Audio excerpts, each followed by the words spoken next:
Hey everyone, and welcome to Almost Cancelled. I am Peter, that is Connor, and we are going to talk about Better Call Saul, Season 5, Episode 9. It's called Bad Choice Road. So full spoilers for the episode, as always. And I don't know if... It's funny, this is an episode that is very tense, right? The last 15-20 minutes are some of the tensest moments that the show's ever had. Yeah. But I'm also, what I want to put out first, just for some contrast, is one of the sort of low-key funniest moments of the show. And it's not even necessarily played for a joke so all that much, but the character work is so damn good that I found this hilarious, which was during the episode, Mike gives Saul a kind of an analogy, a metaphor, if you will, about being, making choices, and you're on this road and you try and get off, but you always end up back on. There's nothing you can do about it.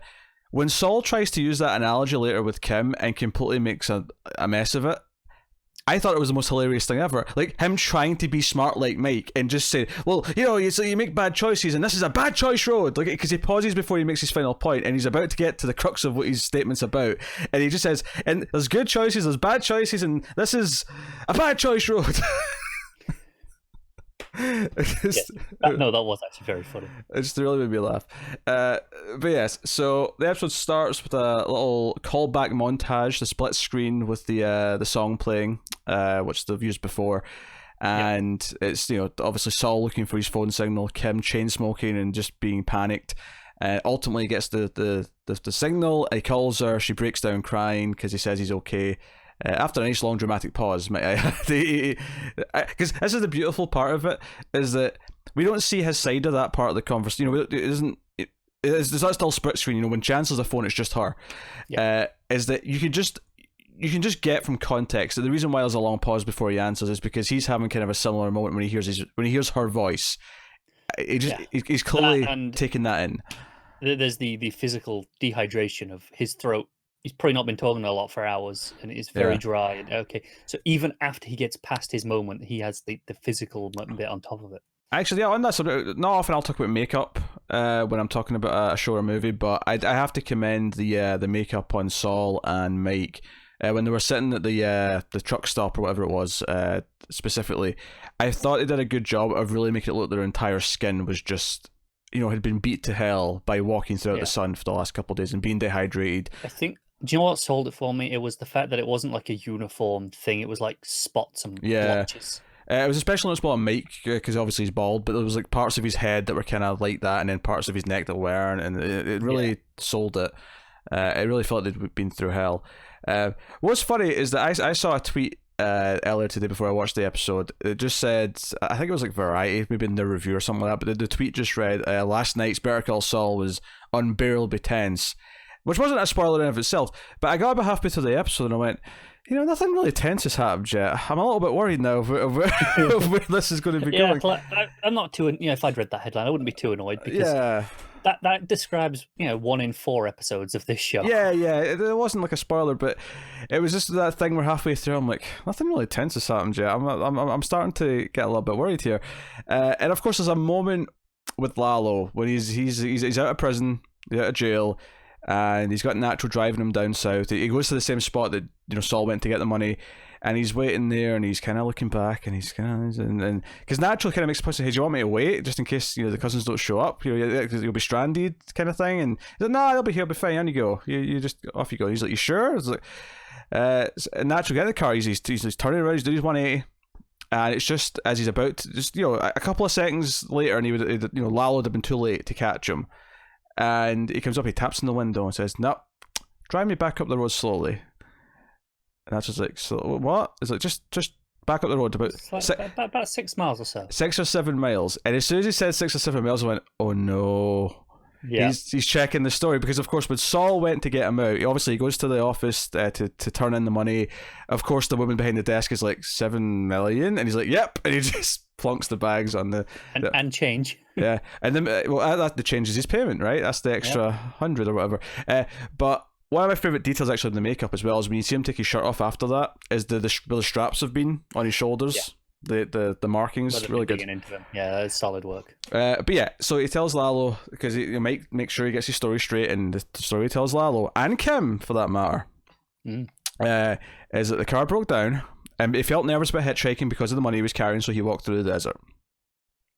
And Lalo was like, okay, you've been through hell, alright, but clearly something's not quite sitting with him. Because he makes this choice. He makes this choice to check out the story. I honestly, I assume he believes it in the moment. I think it's when he gets up there that he realizes he hasn't seen the car, and that's when it kind of dawns on it. Not even consciously, right? It's just, hang on a second, like it just kind of clicks. Like, where was it? That should have been. We should have passed it. Yeah. I feel like he's a naturally suspicious person, so I think even in the moment, like.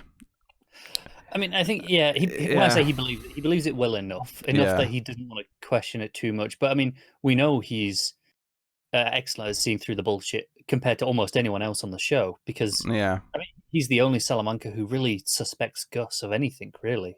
He saw through that. Yeah, quite right. So, Nacho drives him back. We'll get back to some of the other stuff, but this is the big stuff of the episode. This is where we want to really start with. And sure enough, he's driving slowly. Nacho's like, what are you looking for? And he says stop. And he goes over. And by the way, he jumped like goddamn Spider-Man onto that car. He really did. It looked like there was a show we watched. Oh, I know what it was. It was that Not Amazing Viking show that was on Netflix a little while ago. And there was the really bad effects jump. And this looked like a better version of that. Well, that's because it wasn't an effect. This was a stuntman jumping. No, I know, but like that what I meant is like it was the same type of jump, like in the movement. Yeah, no, this was it was obvious. It was a stuntman jump. Obviously, I wasn't the actor, but it was just a wide shot of him jumping down. But it looked good. Yeah, it looked great. And he's looking. Obviously, sees bullet holes and whatnot. And the beauty of this, of course, is that earlier on when Saul goes back to the house and Kim's like helping him with the injuries, and she's looking at him like all mortified because of how he looks and how he's like how sore it is getting into the bath, and he's refusing to go to the hospital, yada yada yada, and he lies, and you can see it in his face that he's struggling to lie about this. He doesn't want to lie, but it's been very clear. Mike's made it very clear he can't tell Kim exactly what happened on this trip. Yeah, and she says, "Is it worth it?" And he says, "Go look in the bag." And obviously he's like wanting to see the $100,000 that's just sitting there in cash and it's all happy and whatever. But she of course looks over and sees the travel mug that she got him and the bullet hole in it. And this is obviously a really big moment because, and I think just this on its own, what I love about this is that the reason why she caught him here with this is because he cares enough about the fact that she gave it to him that he made a point of saving it and kept it even with the bullet hole in it. He could have let that go with the car and just said, oh, I never even thought to take it. He could have got his way out of that. But he cared too much about it. It was a good quality in Saul that got him caught here. And I think that's what makes this so beautifully...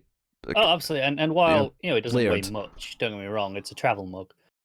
Just when, in the situation he was in, the fact that he chose to carry it anyway, even though it was literally just... excessive baggage at that point. Yeah, the fact that he even thought about it because he'd just been in a firefight, which we saw in the firefight itself, like terrified him. He was mortified. He was in shock, and even in that state, he stopped and said, "No, I need to get this thing." We spoke about this last week. Didn't we? So all of this, and her finding that is beautiful on its own, and she gives him a great payoff moment towards the end as well. Well, she gives him obviously towards the end, but she gives him the option. She gives him the clean out at one point, right? When they're sitting down the couch the next morning, and he's had his PTSD moment with the juicer, and then the phone goes off later, I think. But he's sitting on the couch with her, and he takes this job because someone calls him, and he's like, "Yeah, Saul, whatever. Oh, yeah. I'll be down there in 45 minutes." And she's like, "What? You crazy? No, stay in. I've called in sick because I need to take care of you, and you can't go. You can barely walk." And he's like, "No, I can go in." And she's like, "I know you're not telling me everything. I know you're keeping stuff behind. What is it? No judgments." And she gives him the clean out. You can tell me whatever it is you're holding back, and she will not be angry at him. And she makes a point saying this isn't about their immunity deal between them. This is just her caring. Yeah, she needs to. He's clearly going through something and he's holding it in, which again we see clearly when he specifically calls Mike to come and speak to him because he needs to talk about it. Like he needs to get it off his chest, and Mike understands that enough that he does come and speak to him and gives him some advice.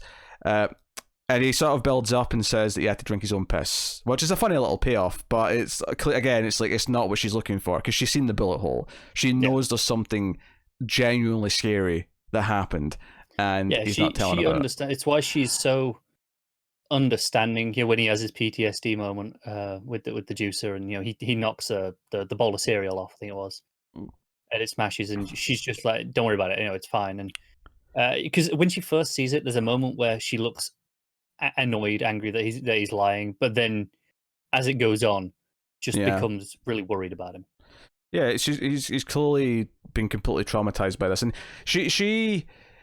what I love about that just a moment as well is that it shows how much it's affected him in the first place, that even this thing that he sees coming still makes him have an effect, because he knows the noise is coming. Because later on when the phone vibrates, it is kind of like because they even put it loud in the sound mix to make us have a wee jump. We're like, oh shit, that vibrate was loud. But we know this is coming. But what I love that eventually puts him over the edge where he smashes the bowl, it's the splatter on her shirt like it's blood from the juicer. I really like that. It's good. That's it's good really touch. Good. Really good stuff. But so yeah, he calls Mike, and like I love that the show reminds us every so often, and perhaps more so than any point in the show, him saying straight up to Mike, look, Lalo murdered a guy and we're helping him.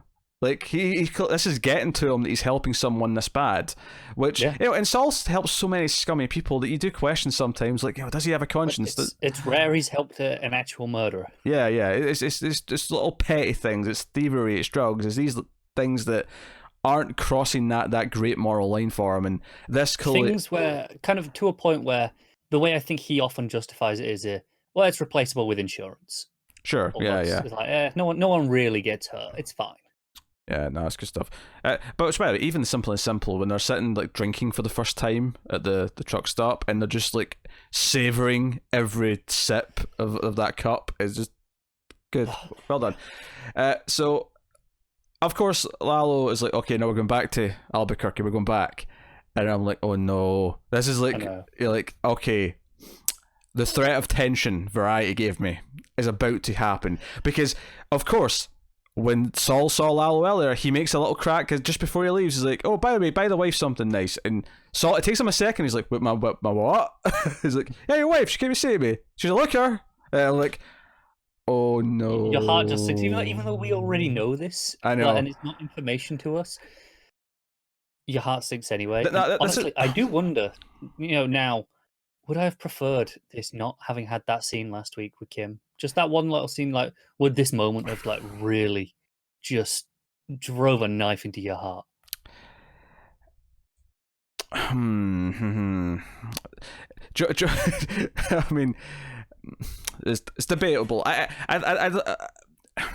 that scene last week did add a lot to that episode. So I think I'll say no. And the reason why this is fine in this quote, because what I was about to say there actually is that obviously sometimes we will really chastise a show or a movie for a character regurgitating information we already know.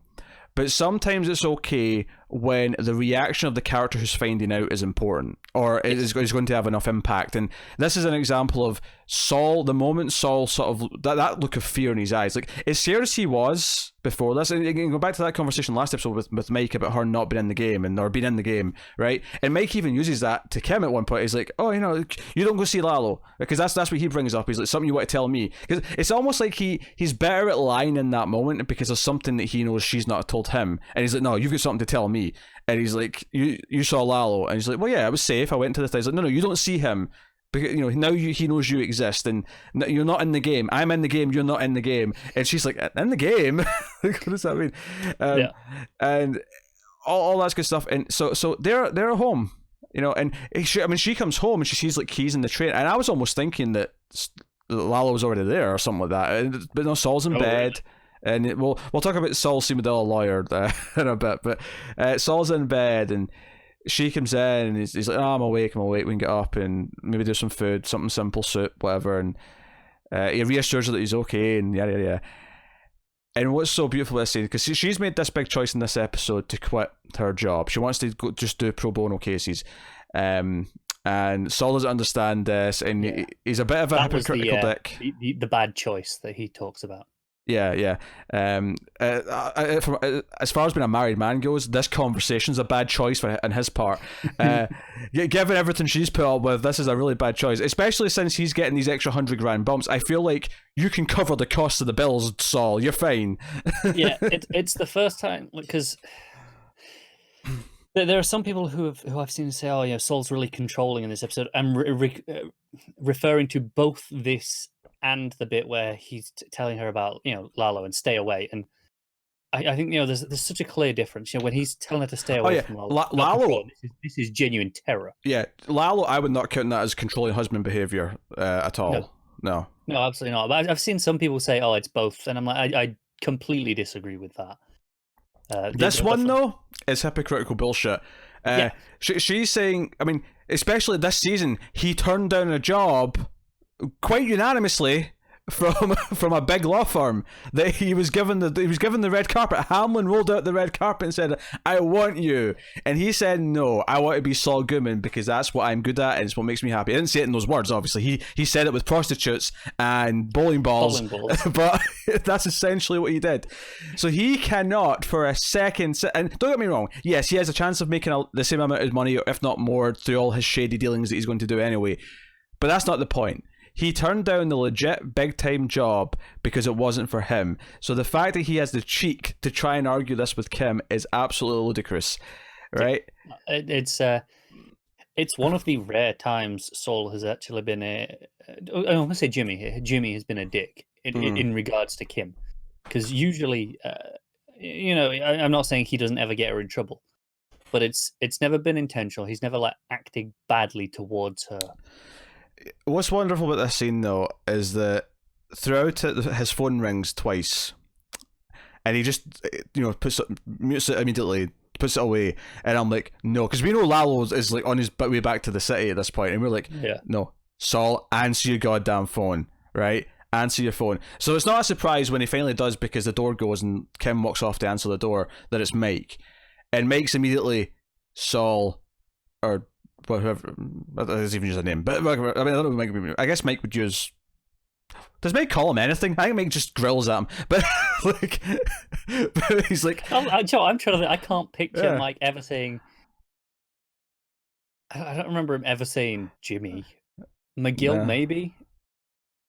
Yeah, it doesn't really use his name that much, but he's like, no, put down the phone where it can't be seen, but leave it on so I can hear what's happening.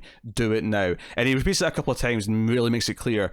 And Kim looks, and I'm like, it's Lalo. And so we have this 10-minute sequence here at the end of the episode that's just Lalo in the apartment with the pair of them.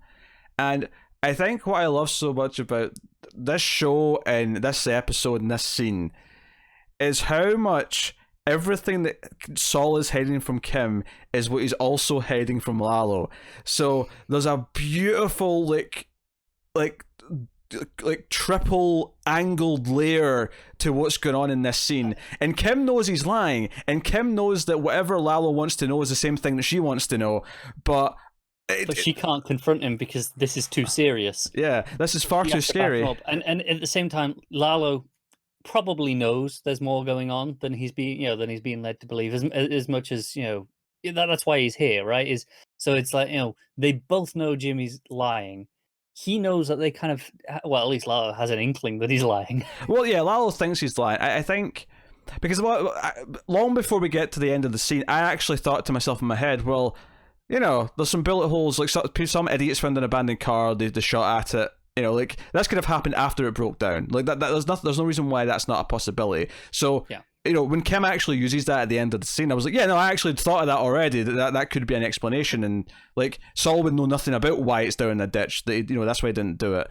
The moment that almost loses it, and you get scared for them, I think, is when Lalo asks him, "Did you push your car into a ditch?" And he goes, "I don't know, I don't remember." I mean, I was already scared for them before that. No, but that's the moment where it's say no. Just immediately say no. Yeah. Immediately. But at the same time, Lalo knows he's been scary. And so you can explain his hesitation and the way he's fumbling over his words because he knows he's being scary, right? Yeah. It's kind of wonderful. And the entire scene before that, like, I think my favourite line in the whole scene might actually be, they sit down on the couch, we're just going to talk, he's like, tell me the story, and he goes through the main beats of the story of, car breaks down, walk through the desert, come got you, blah, blah, right? And there's a sort of beat, and Lalo just goes, tell me again. That line, tell me again, like, I'm not buying it, tell me again. That might be the most intimidating line ever uttered in the show, is tell me again. It might well be. Yeah. Coming from him specifically, coming from someone who will just, like, if not murder him, murder Kim so he'll talk. Like, it's in my top 2 favorite moments of this scene. I don't know which one is. It's that, and then the other one is when, Saul's like, "Hey, just take the money back. It's out over there, in the bag." And that's when Kim leaps into action. She's like, "No, he cannot go in that bag and see that mug. Like, he cannot find that evidence that will damn us both." No, it's beautiful, yeah. It's something that he obviously hasn't been thinking about because it never occurred to him that she found it in the first place. But she found it. She found it almost instantly after seeing the money. And it's the proof that the bullets were fired while he was there, right? That's the proof that he was there. And that's the moment where, as soon as he says, "Just take the money back," and it seems completely plausible at the moment. That's when Kim. What's so good about this is that Kim lawyers her way out of this scene. She argues the case against him, and I mean, I was still scared that Lalo might just not want to take the chance and shoot both of them anyway, because he just doesn't want to deal with having to think about it, because it's the sort of guy who might just do that, right? He might just shoot them for the sake of it, right? So the entire time I was still scared. The tension never let go, but there was a part of me that was kind of fist pumping inside, because I was thinking, yeah, set Kim on him. He's got no chance. But at the same time, I was worried that at the end of the speech, he was just going to shoot her in the stomach and just walk out. Yeah, and about halfway through this, we learn Mike is on the roof opposite, watching with his rifle, and he's got a train. And there are a few points where he obviously looks like, okay, he's got a clean shot, and then they both get up, and it's a bit murkier. But clearly, he's not supposed to take Lalo out unless it's absolutely necessary, because they don't want to disrupt everything that's going on with the Guss and all that stuff. Absolutely, but I have no doubt whatsoever. The moment Lalo reaches for his gun, because you can see it sticking out of his waistband the whole time. The problem is that by the time Kim's making this speech, she's kind of getting in the way of the shot. She is, yeah. But I have no doubt he would at least risk it and take the shot anyway. Like, I feel like Mike would go, I'll take the risk and go through her shoulder. Yeah, Mike would. Yeah. Then let Lalo do whatever he's going to do. And I feel like the morality is beautiful here, because Mike, of course, is kind of sunk a lot in his morality to work with Guss and all that. But in this very episode, he tries to argue for natural. He tries to say, hey, you've got a gun to his dad's head, and that doesn't sit with me. And Guss doesn't back down. Gus says, no, like someone who's like a dog who's bit their previous owner's hand repeatedly, you have to firmly put them in place. Give them a firm hand or put them down. Or put them down, yeah. And Mike's not happy how that conversation went. But the fact that he had that conversation, and that conversation even though Saul, it was mainly Saul's side, who was doing the talking during their scene together, I think that, plus with the failure to try and save Natural's dad, Mike is a good man. Mike is someone who does have a moral line, and I think this is the scene where I agree. I believe that even if the order is technically to let Saul and Kim die from the Guss side of things because it would disrupt everything, I feel like Mike might have made the choice independently to shoot him anyway. I think if it was just Saul, he might have let it go because Saul's in the game. He's made that choice. But Kim hasn't, yeah. But Kim hasn't. She didn't know better. Saul kind of dragged her in inadvertently, and I think she's still an innocent. Because Mike brings up the guy that Lalo murdered. He says, what about the guy in the travel, or the money travel I think it's money that brings that up, right? Yeah, that's what I'm saying. Saul brings that up in that scene. Mike. Oh, sorry. Well, yeah, Saul brings it up and says, what about him though? He wasn't in the game, and that was the whole part of that scene.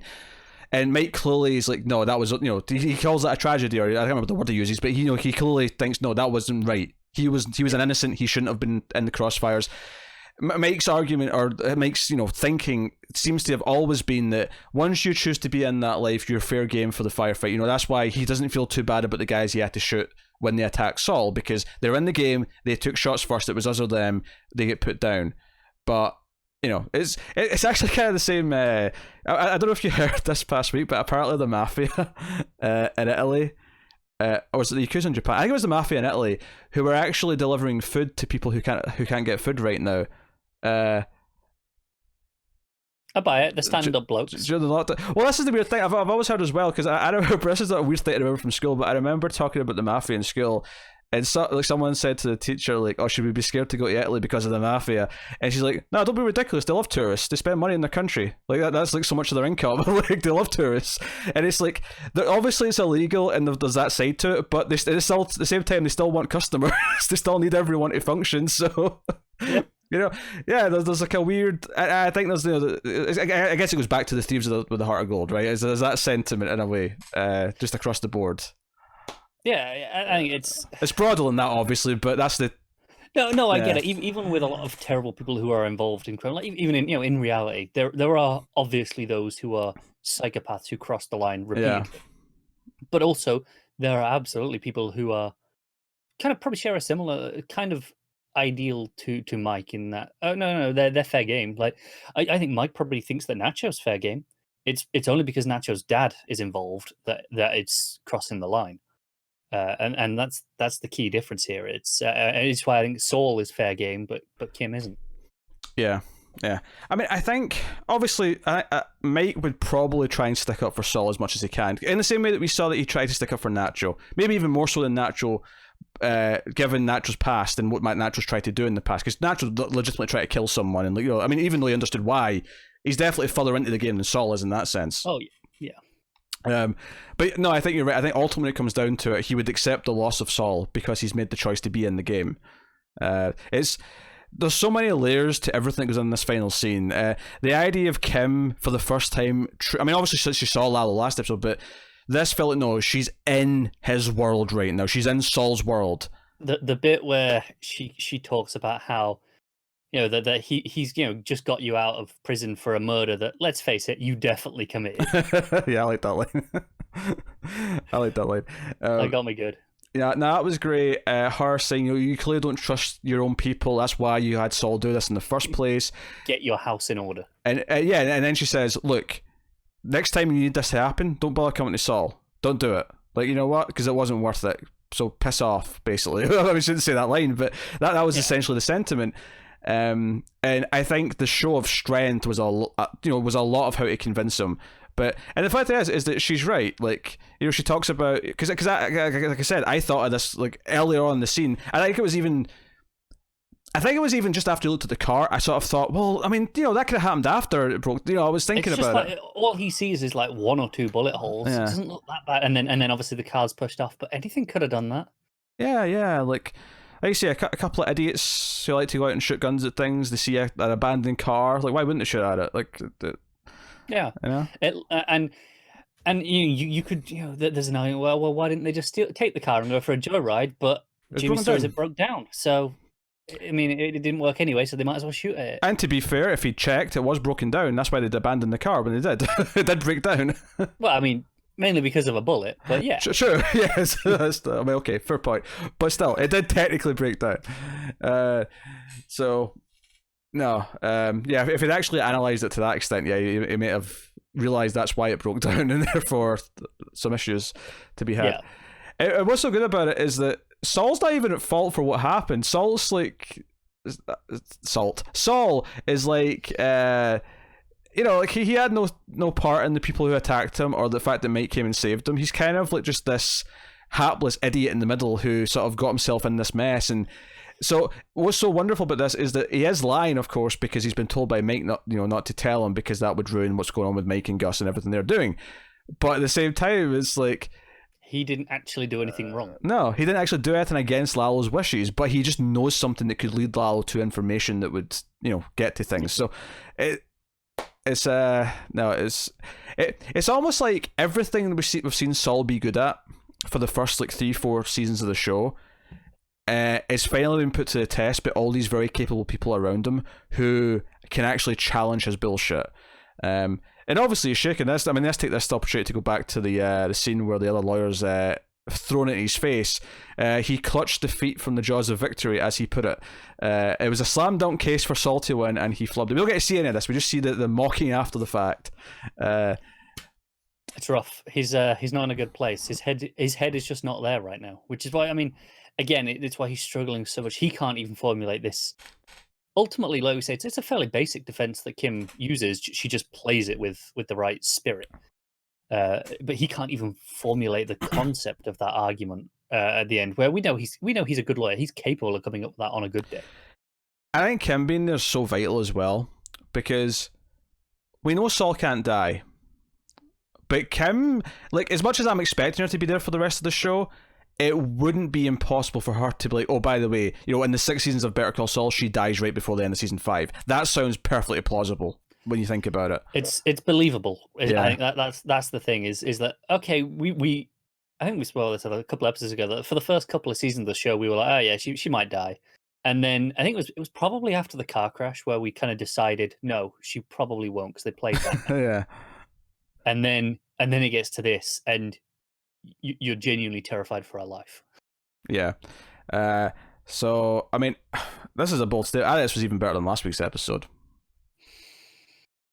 It might be. I mean, I think this scene, this entire scene in the house at the end is so layered with all this build up. This, Saul and Kim's relationship, Lalo's suspicions, everything that's going on, Mike's involved, everything's coalescing together in a way that it's not. Because how long has Mike been separate from Saul's plot? Not only is he back in Saul's life, he's back there, and Kim's involved, and Salamanca's involved. We got all this stuff, and I think this scene is up there with Mike talking about his son in season 1, or the Chuck courtroom scene.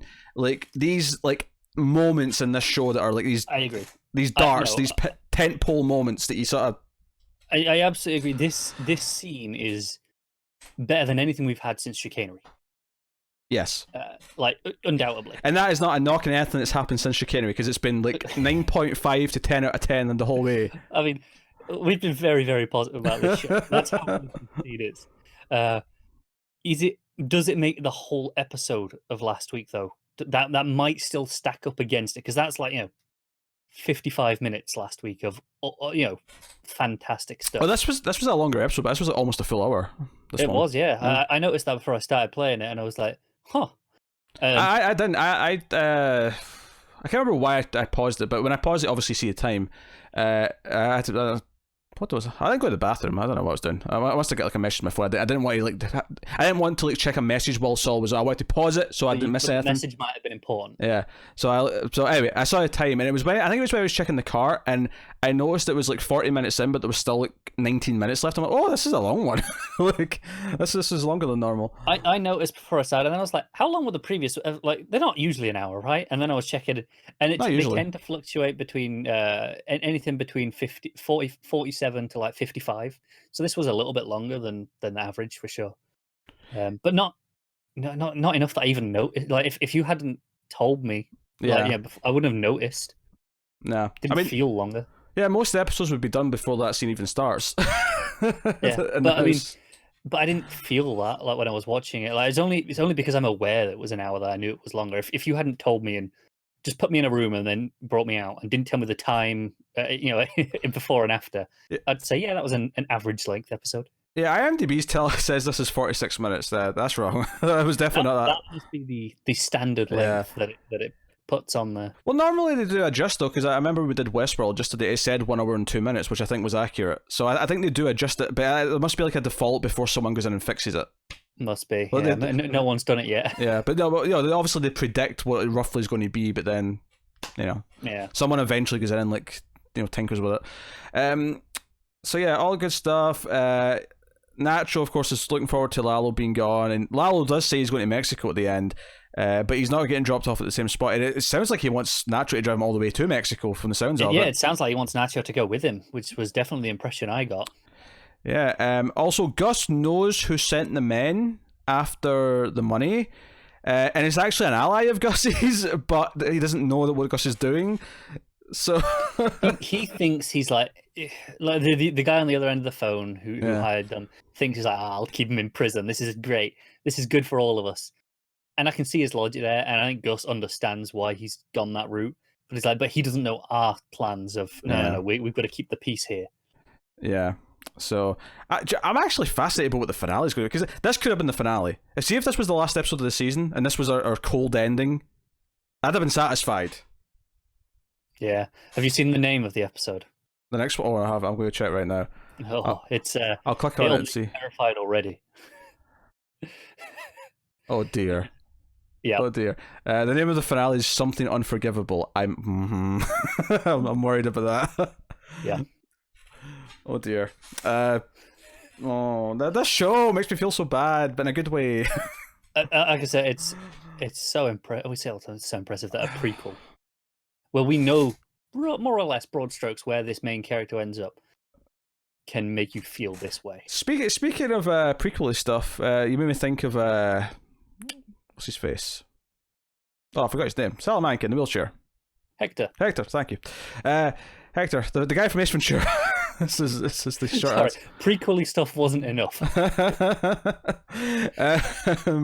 We're in an entire show of it's because the only time I've complained about it being a prequel was when he got the bell. That's the reason why I said that. I see where the link's coming from. But yeah, so he's kind of left behind. Honestly, it might be the weakest scene of the show. The episode. I mean, yeah, it's basically just, hey, look, Tuco's in prison, but he's coming out, and yeah, he's a bit crazy, but we'll send someone to keep an eye on him and keep him off the drugs. I guess we're getting Tuco back next season then, by that statement.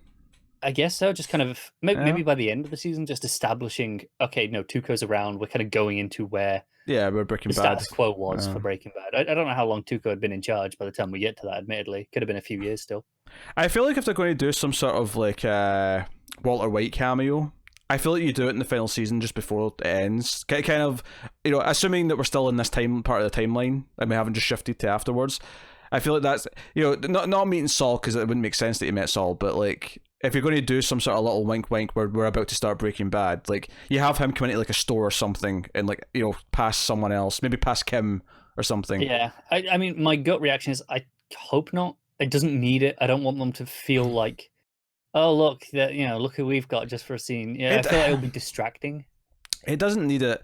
I don't think it'll be distracting, because if we get to the point where, like you say, we're setting up Tuco to be in the right place for the timeline, if we're setting up other things, it could be kind of a sort of a handoff almost, rather than like because I think at this point anyone they bring back at this point, it's not because we have to try and justify Better Call Saul as an entity, which is, I think, the worry at the first couple of seasons, like, oh, if we get big, guest stars from Breaking Bad, it's going to feel like we're legitimizing this. I don't think at this point anyone's like thinking that's what they're trying to do if they put in. Oh no, absolutely not. Yeah. And honestly, I think it's basically just Walt and Jesse are the only people where I'd even feel that now, where I'd feel distracted by their presence. Yeah. Oh, someone pointed out last week, Kim mentioned like helping a teenager who got caught smoking.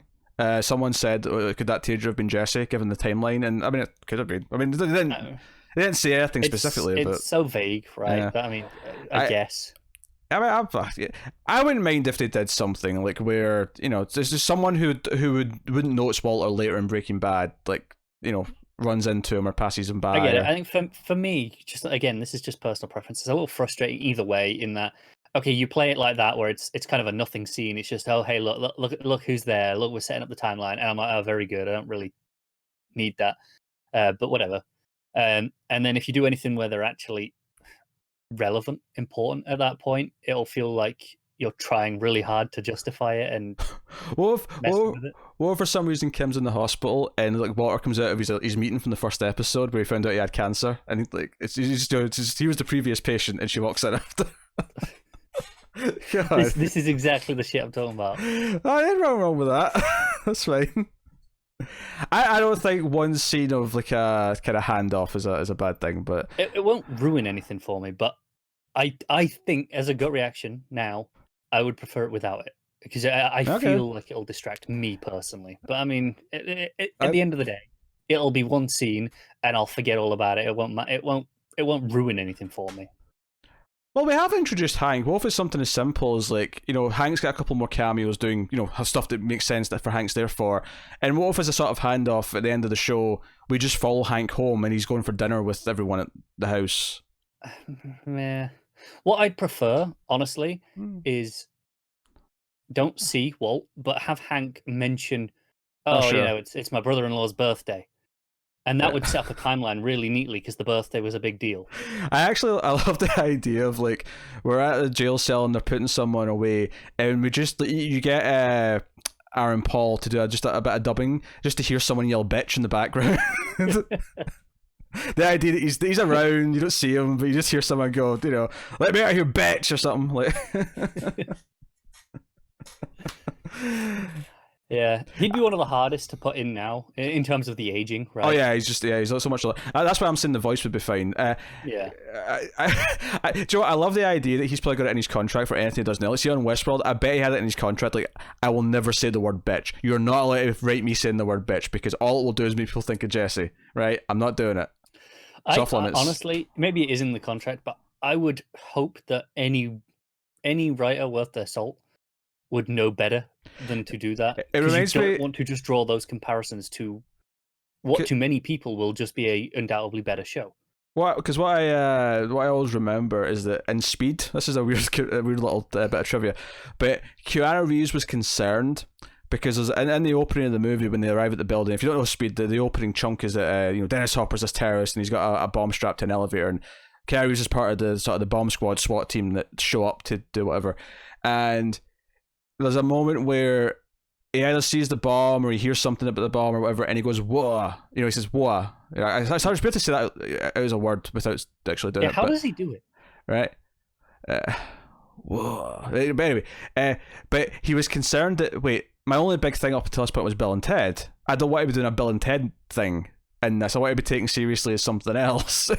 And it's just funny because I never saw Bill and Ted, so I never even occurred to me when I saw Speed. But I remember I was in the commentary track or something. Someone they mentioned that he was worried that he was saying "whoa" because it was like Bill and Ted thing. I get the concern. Yeah, but it's just delivery. He just delivers it differently. It's fine.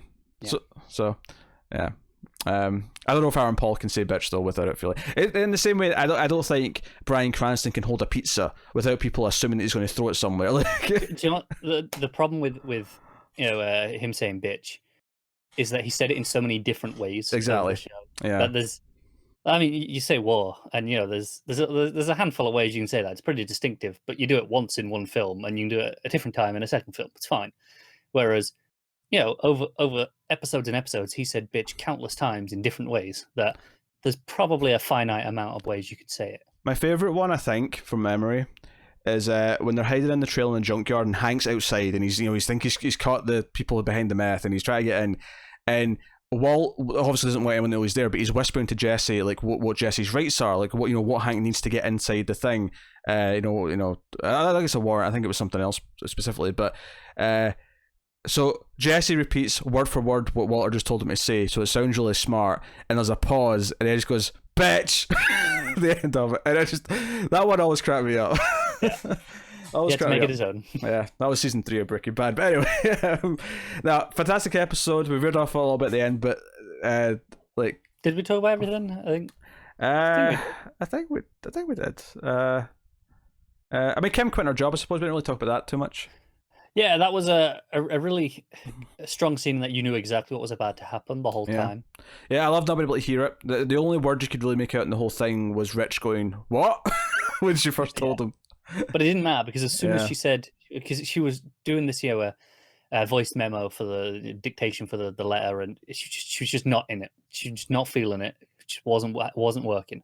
Yeah. And she walks in. It's like, "Hey, Rich, can I have a word?" And you know exactly what she's doing. Yeah.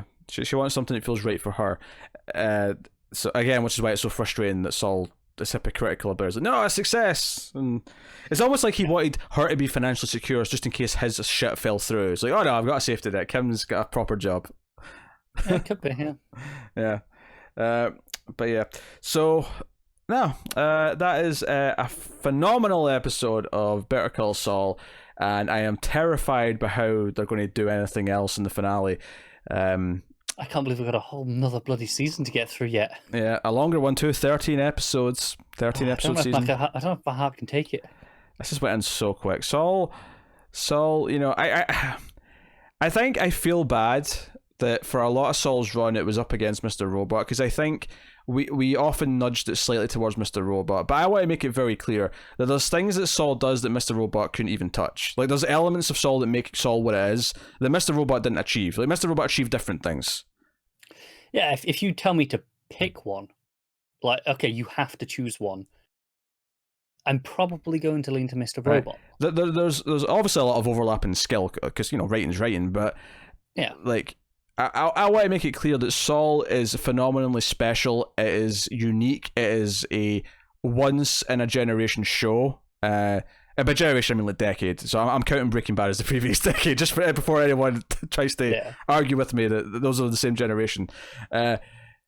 It's something truly special that very few other shows that are on right now or have been on in the last 5-10 years can measure up to. And even other shows I love. I love The Expanse. I love what else have I loved in the last? It's funny because we're covering Westworld right now, which we like a lot. It's great. Good. Yeah, so it's a great sci-fi show. It's a great with all these things, but doesn't come close. I don't think it comes close. No, and I think Expanse gives Westworld even an argument for its money these days as well. I think Expanse has gotten to a point where absolutely.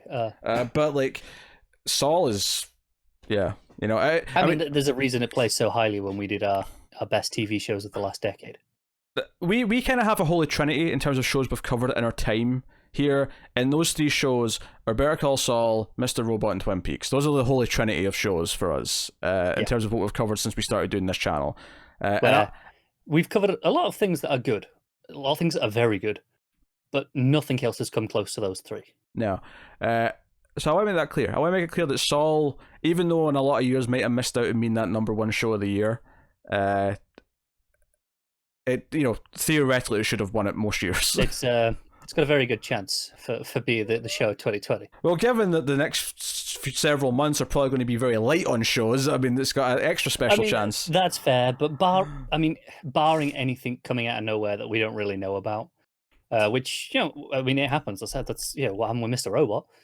Yeah, that's true. There's nothing that I can think of that could compete with this year.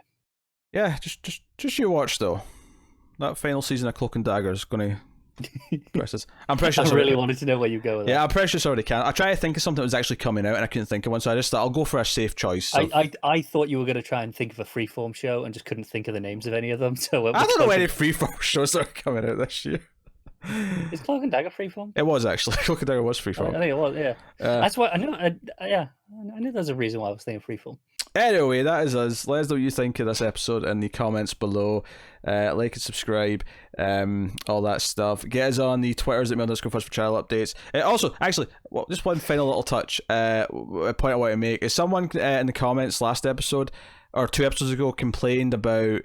Isn't it suspicious that he would have $7 million? And immediately in this episode, yes, of course it's suspicious. Every single person in the opposition is like, wait a minute, why does he have $7 million?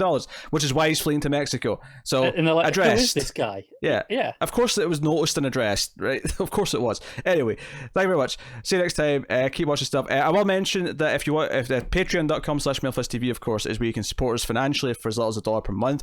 Worth mentioning that starting this week, actually, we have an exclusive already cancelled when we review a show that's already finished, audio only for $1 or not patrons. So we started 6 Feet Under this week. The first review of that is up for patrons, and that'll be going up more or less weekly. We may skip the odd week, but for the most part it'll be weekly. It's only $1 per month to get access to that, as well as some other stuff, but go and have a look, see if you're interested. But that is us, so thank you once again for watching or listening. We always appreciate it. Keep watching TV, guys. Have you got any vanilla?